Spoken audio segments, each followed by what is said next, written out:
So I welcome you to my YouTube channel where I explore ancient texts. The ancient texts I explore in this channel are those that have been around for thousands of years. At the moment, I'm reading from The Founding of the City by Titus Livius or Livy. This is a collection of books that covers the history of Rome from its founding around 750s BCE to the time when Augustus was emperor, which was close to 0 AD. Now, if you have not subscribed, subscribe so that you do not miss any of the videos that I publish. Now, in today's video, I answer the question, what was the difference between the Roman Empire and the Roman Republic? Now, this is, it might seem like a simple answer to answer, or a simple question to answer, but it can be very complex. But let me start from the beginning. Now, Rome was founded around 750s. It's not so clear the exact time, but most estimate puts it around 750, 740s BCE. It could be earlier than that or a little bit later than that. But around that time, that's when the city was founded by Romulus and Remus, his brother. And as I explained in the previous video, Romulus came from the city of Alba Longa, and Alba Longa was a Latin city. And the Latins were a tribe that came up after the joining together of two peoples, that is the Trojans from Troy, who traveled to that region, to the Italian peninsula, and also a local tribe that was there. So when Rome was founded as a kingdom. Romulus was considered a king, and he was the first king of this new city. Now, being a king, okay, let me say this. We are going to look at three parts of, or three phases of Rome. Rome as a kingdom, Rome as a republic, and then Rome as an empire, and then we'll compare the difference between it being a republic and it being an empire. Now, as I've said, Rome was founded as a kingdom, and Romulus was the first king, and in fact the name Rome comes from Romulus. That's how it's always told in historical records. So Romulus ruled up until maybe 715, around there. He was there for a while. Maybe close to 60 years. He ruled the kingdom for quite some time. And after his death, although it's not described as death by Livy describes it according to the stories he found in the records that existed.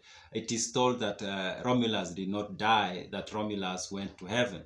But there is another rumor that was spreading that he was indeed murdered by the senators, and they kind of like destroyed his body in some ritual, and then they made the people to believe that he went to heaven. Anyway, that's a different story. Now, after his death, another guy was elected. In fact, it's something interesting to point out about the Rome as a kingdom. The seat was not hereditary. The monarchy, it was monarchy, yes, but it wasn't hereditary. That is to say, it wasn't like from son from father to son and son to grandson. And it is so interesting. It's hard to understand how the early Romans decided that to be the case. In fact, after Romulus died, they decided that the kings were going to be elected by the people. This is something that was not happening where Romulus came from, Alba Longa. In Alba Longa, the monarchy was hereditary. But here, when Romulus dies, the people elect another person, and they elect Numa Pompilius. Now, Numa Pompilius is understood to be the guy who made a lot of changes in Rome regarding religion. Most of the religious practices were designed by this king, and he was in power for maybe 40 something years. And another thing that is often noted about Numa Pompilius is that he was not a warlike. He didn't like war. But the guy who came after him, Tullus Hostilius, he was a warlike king, and he fought a lot. He went to war and fought a lot. And after Hostilius came Ancus Marcius, who was a relative of Numa Pompilius, I think a nephew of his, and he ruled for a while. And then there's this guy who had come to Rome as a stranger, in fact, Lucius Tarquinius Priscus. He had come from the city of Tarquini. He was a Greek, but his mother was an Etruscan. and his father had left, I think, Athens some time back, and he settled among the Etruscans. And then this guy, as a young person, he traveled, went to Rome, made it his home, and he built a network there. And then by the time Ancus Marcius is dying, he had a big network that he was able to be elected to be the king, and he became the fifth king. Now, the sixth king was Servius Tullius, who is also a very interesting character. He is interesting because of his origin. It is said that he was a son of a slave woman who used to work in the household of Lucius Tarquinius Priscus. Um, and then at some point, something happened when he was a baby, and then that became like a sign from the gods that he was supposed to be the king. And when Lucius Tarquinius Priscus died, he was made the king, in fact, by the wife of Lucius Tarquinius Priscus, who somehow managed to persuade the most powerful people in the city to make use Servius Tullius the king. Now, Servius Tullius ends up marrying the daughter of the last king, and then he has children of his, I think 2 daughters, and maybe there is a son who is not mentioned, who Livy doesn't mention. And then, but in the end, Servius Tullius is removed from power by his own daughter, who is married to the son of Lucius Tarquinius Priscus, and they remove him from power, and the son of the Lucius Tarquinius Priscus, who came to be known as Superbus, becomes the king, the last king of Rome. Now, when Lucius Tarquinius Superbus comes to power, in fact, the way he comes to power is through violence, and he ends up not to be liked by the people because he kills most of the senators, and he gets rid of very many people. He terrorizes the city, basically. And then people didn't like him, in short. At some point, his own nephew, Lucius Junius, in fact, 2 nephews, Lucius Junius and another guy called Collatinus, these were children of his siblings, I think. They organize and then they expel Lucius Tarquinius Priscus with his sons. And after expelling him, Lucius Junius and Lucius Tarquinius Collatinus, they become the first consuls. Now, when you look at it, when you read Livy's text, there is not so much difference between the kingdom that was Rome and when it became a republic. Of course, there are differences. In the kingdom, the kings were elected by the people and the Senate, I think. Both the Senate and the people elected the king. In the republic, the people again elected the consuls now. And instead of having one king, one chief executive, if you might call him so, or call them so, as they were called in Rome, the supreme executive power, imperium. Now, the republic had 2 individuals who were the consuls, and they were elected together, and the consuls will be in power for 1 year. And after the year, and then elections are held again, and then other consuls are elected. But during times when there were emergencies, for example, of war, or the city was threatened, or the republic was threatened, then they used to, the consuls will appoint a military general, mostly it was a military general, to become a dictator.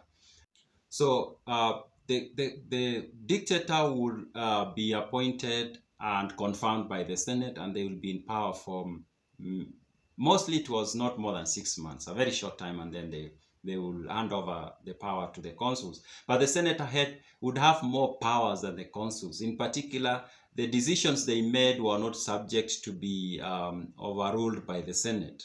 Whatever decisions they made, nobody will overrule them. Not the Senate, not anybody. So that was one particular power they had. And then they didn't have to follow specific rules, especially when it came to recruiting the military. They had a lot of power, and then they would use that power, because it's like when you read Livy's texts about the powers of the dictator, is like in modern societies when the state is faced with a threat, and then a state of emergency is declared. Is something similar. Now, this became the republic, and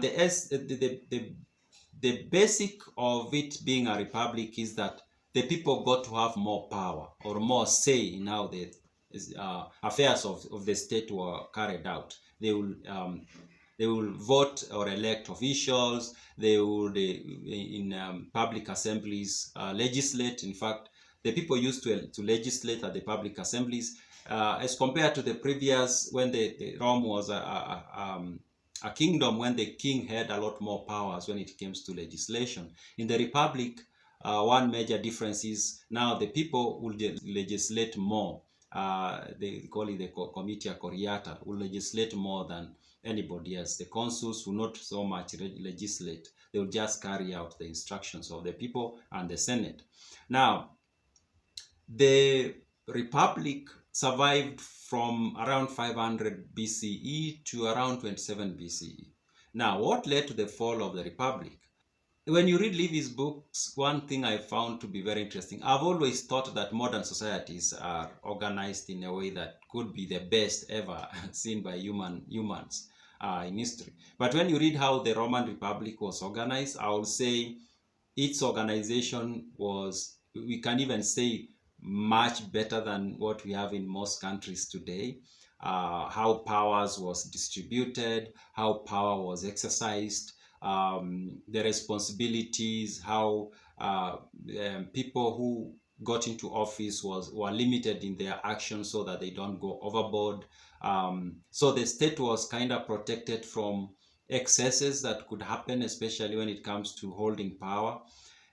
It was a well-organized state, but then it became a victim to, basically, when you read Livy's text, and other texts, not only Livy's text, it becomes apparent that the thing that made the Roman Republic to fall was, maybe people were tired with the monotony of how they've always lived, or how the society had always worked. And at some point, they fell victim to personality cult. I would say that's the main thing that I believe, or I think, when I read through these texts that made the Roman Republic to fall, is they fell into they started having a lot more passion for the individual than the office and the protocol that had been established. And in particular, when Julius Caesar came to power, he kind of like built this personality cult around him. And remember, Julius Caesar came to power as a dictator, an office that had always existed since the beginning of the Republic. So it wasn't a new office. Sometimes when we are told, oh, Julius Caesar was a dictator, we tend to think of dictator in terms of modern understanding of the use of the word. And so we think, oh, he grabbed power and became a dictator. No, he became a dictator, or he came into the office of dictator, and this office had always been there. So becoming a dictator was within the arrangement of the affairs of the state. What changed, however, is that almost immediately when he came into office, he built this cult around himself, and he failed to act the way previous dictators had acted, and that is, do whatever you have been told to do and then leave. But I think what made it even worse is his assassination. Even though those who did the assassination could have been thinking, this guy is a threat to the Republic and we need to eliminate him. But them going ahead and assassinating him, in my thinking, it seems that it became counterproductive, because now it emboldened the cult that was surrounding him. And in fact, that became a fertile ground for the emergence of Augustus, his nephew. And Augustus became the dictator then, but slowly he turned himself into a monarch, into an emperor. Now, the difference between the Republic and the empire is not simply in terms of how the supreme executive powers were exercised, or who was holding those powers. Of course, in the Republic, it was the consuls who had the supreme executive powers. But now Augustus took those powers slowly and he put them on himself, and then he never let go, and he accumulated even more powers. He grabbed some powers from the Senate, and he started legislating, in fact. And the Senate was no longer the final arbiter, or no longer had the final say on many matters, which in the past when it was a full republic, they did have. And here is another thing that you notice when you read Livy's text.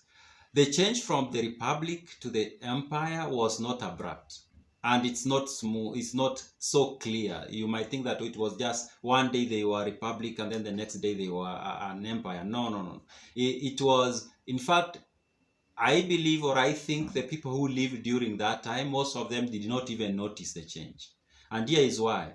Remember, came in as a dictator. This is an office that had always been there, so it wasn't a new office. And even when he became an emperor, he wasn't referred to as an emperor. It's not a title he quickly picked and said, "Oh, I'm Emperor Augustus." No, that's a title that came to him later, in fact, and it became used more after he was dead and gone. And Augustus also built this religious cult around himself, personality cult that became kind of religious, and that made the republic to disappear even more. And here's another thing. The consuls were not fired, like they disappeared, or there was no longer the office of the consuls.